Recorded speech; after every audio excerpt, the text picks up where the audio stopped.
Hello! You made it to Chapter 1, the egg. Welcome! Do we find ourselves in an egg? Well, even eagles started out in an egg. Here's a picture of a church. Do you have any memories of growing up with religion or church?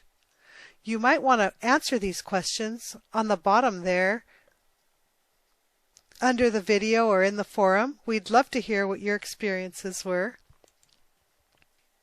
What were some of your first memories? What do you remember that was pleasant? How about unpleasant memories?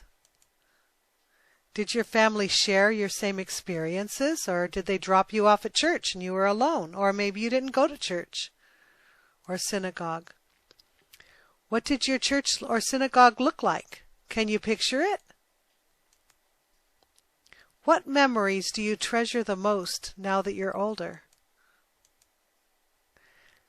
Has your understanding of God changed through the years?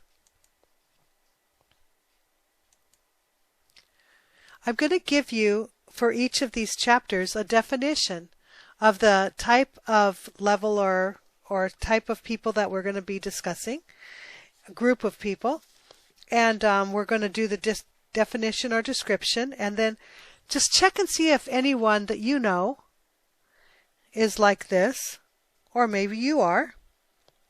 And then we're going to find out, well, who's the bully?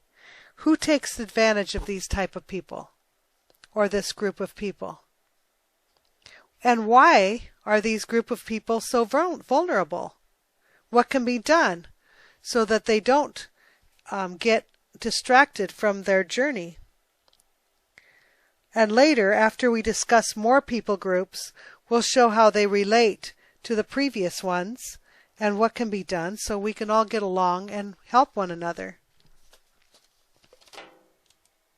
So here's a definition of cultural religion. It's spirituality based on habits without any motivating reason. As cultural practices become familiar to the child or adult, there comes a certain emotional attachment to those practices. Those are our childhood memories. This forms grounding, roots, family heritage, the customary way of living. Because customs are not grounded in spiritual perspective or motivation or logic, they can easily get mixed up with whatever in the world is around them. They can be changed if something more appealing comes along. And you think about Halloween, how we didn't have Halloween a long time ago. It wasn't that big of a deal. It was the Eve of All Saints. But as we had fun dressing up in costumes and going trick-or-treating, it became a bigger and bigger deal, and it got more commercial. Things just change, and people in cultural religion, well, now that's part of their culture. That'll be part of their memories. That'll be part of what they're emotionally attached to, and they will teach their children. When children first become aware of the topic of God, many experience therein the family egg or culture. So they take on the characteristics and habits of that culture. This is the first stage of forming a spiritual life. As you go through this section, can you remember ever being in an egg or doing things just because that's the way you're supposed to do them? It may be hard for an egg to turn into a bird. It would be a jolly sight harder for it to learn to fly while remaining in an egg. We are like eggs at present, and you cannot go on indefinitely being just an ordinary, decent egg. We must be hatched or go bad. That's C.S. Lewis.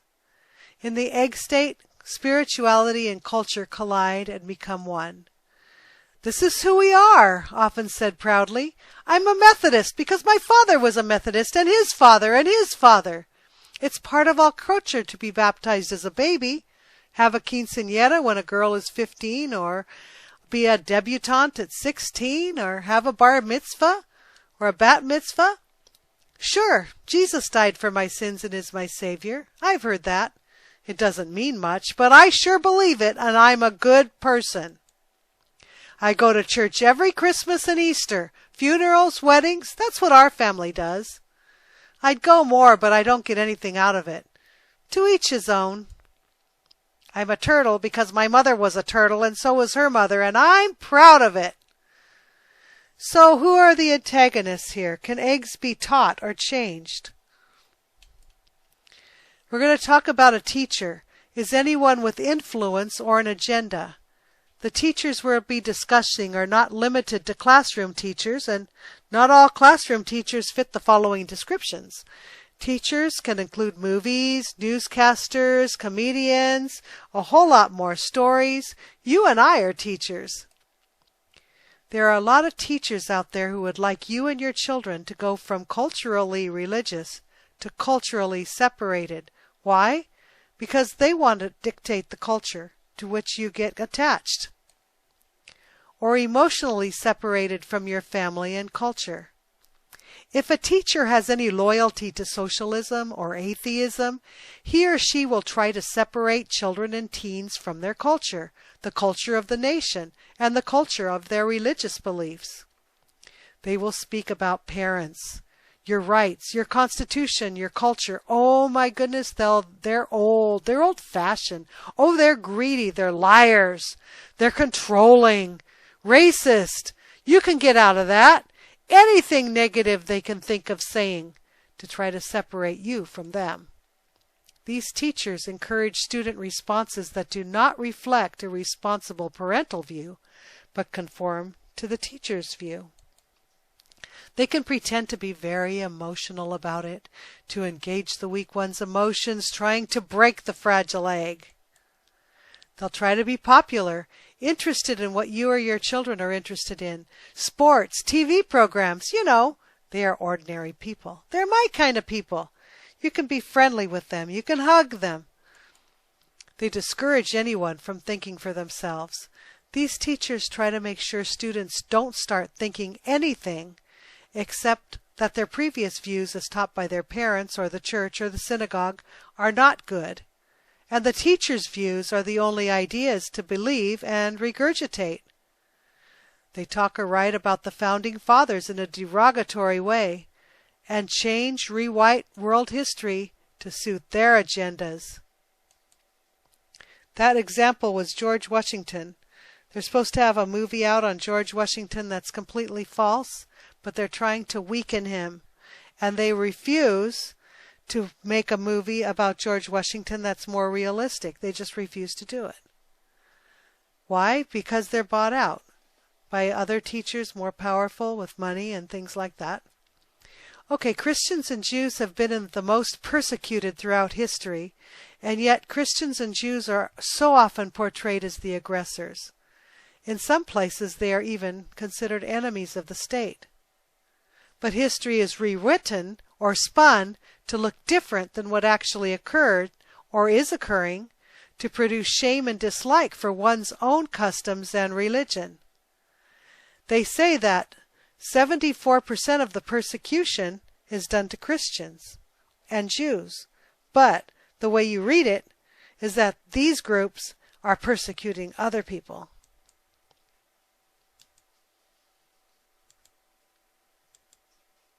This is the Fabian Socialist stained glass window, in which the red-hot world that was fired up is now being remolded nearer to the heart's desire. That's what it says up here, remold near to the heart's desire. The Fabians want to change the world. There's more greater significance to this, but this is beyond our discussion. But anyway, they made a window out of this. They are doing it on purpose.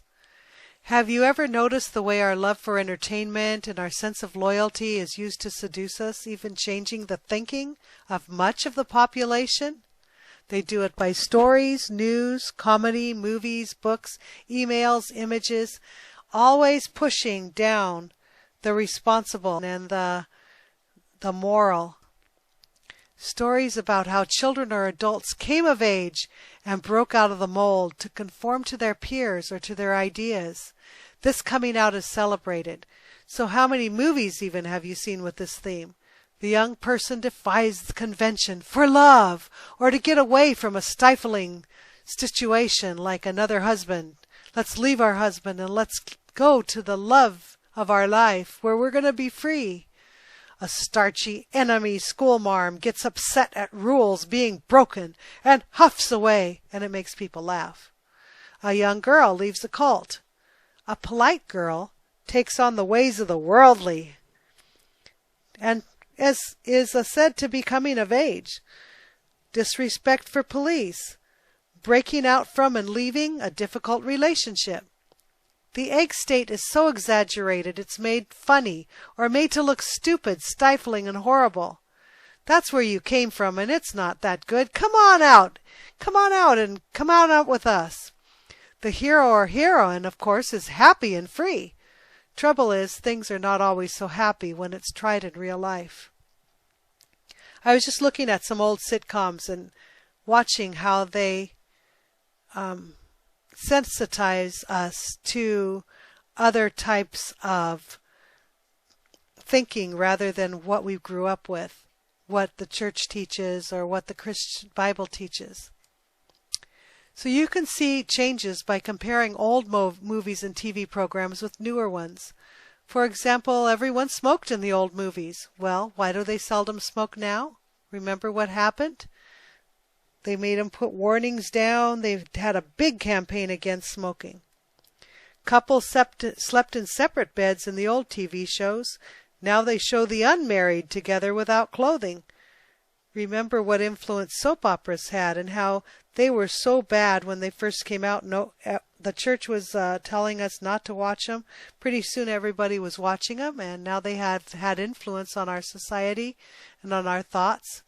You have Jerry Springer. There was seldom a bad word in the old movies. But now can you go to a movie without a bunch of cussing? Because of this, not only moviegoers, but a great many youth learn from those who learn from the movies, even if they don't go themselves. Even the adults around them have learned. These are only some examples of the way media has changed people who are weak and only have cultural religion and have changed the culture, and how many different influences teachers have morphed what used to be our common cultural experience. Other pressures, as if that were not enough. Arrest public speakers who don't agree with whatever is politically correct. Don't let traditional students speak. Persecute students who don't conform and encourage others to look down on them. Threaten with poor grades. Sometimes they'll jab a student and then keep on talking so the student has no time to reply. Tests. If you give the unpopular answer, you fail. Keep the opposing views off of public property. Make certain only certain views are welcome and celebrate those. Push sex and other sins so minds will darken, keeping people from thinking straight. And pretend to be a friend. Pay off the news media. Use emotion, emotion, emotion. There are even atheist websites to which children have easy access. Kids Without God, you're not the only one. That one is an actual website. So it's great to leave the egg, but what kind of life are you being offered to replace the one you had? People with worldly agendas make to look glamorous what's actually the most difficult and painful and self-destructive in the long run. Those in the stories so happy are acting. If real life, they'd be going from the frying pan into the fire. What they needed was the right influence that would treasure who they were and maturely take them to their own next step. Don't miss part 2. Part 2 of this chapter will discuss important questions and point the way to the next step.